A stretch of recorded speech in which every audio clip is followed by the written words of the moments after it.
បាទលោកនៅនឹងជាទីមេត្រីព័ត៌មានដាច់ដោយឡែកមួយទៀតវិញមន្ត្រីសង្គមស៊ីវិលស្នើឲ្យមន្ត្រីប្រចាំការនៅតាមច្រកទ្វារអន្តរជាតិកម្ពុជាប្រចាំនៅខេត្តកោះកុងជួយថែរក្សាអនាម័យបរិស្ថានឲ្យមានសោភ័ណភាពនិងមានរបៀបរៀបរយដោយខាងច្រកទ្វារព្រំដែនពីខាងទឹកដីថៃដែលគេមានអនាម័យនិងសណ្ដាប់ធ្នាប់ល្អលោកអ៊ុនឈិនរាយការណ៍ព័ត៌មាននេះ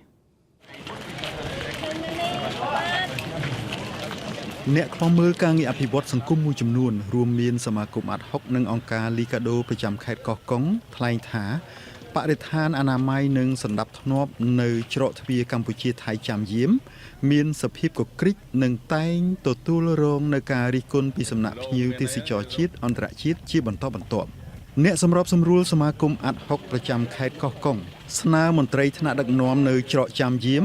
ឲ្យជួយសម្អាតបរិស្ថានឲ្យបានប្រសើរជាងរាល់ថ្ងៃនេះព្រោះច្រកនេះមានភ្ញៀវជាតិអន្តរជាតិចេញចូលជាប់មិនដាច់ប៉ុន្តែបែរជាបរិស្ថានខាងទឹកដីកម្ពុជាគ្មានអនាម័យទៅវិញបន្ថែមពីលើនេះមន្ត្រីសង្គមស៊ីវិលក៏ស្នើឲ្យមន្ត្រីសមត្ថកិច្ចទទួលខុសត្រូវនៅច្រកចាំយាមនេះរៀបចំសណ្ដាប់ធ្នាប់ក្នុងការចតយានយន្តឲ្យមានរបៀបរៀបរយពិសេសរថយន្តដឹកឬផ្ទេរទំនិញជាដើមគឺនៅមានចតឡានចតម៉ូតូអីបាញ់តែផ្លូវអញ្ចឹ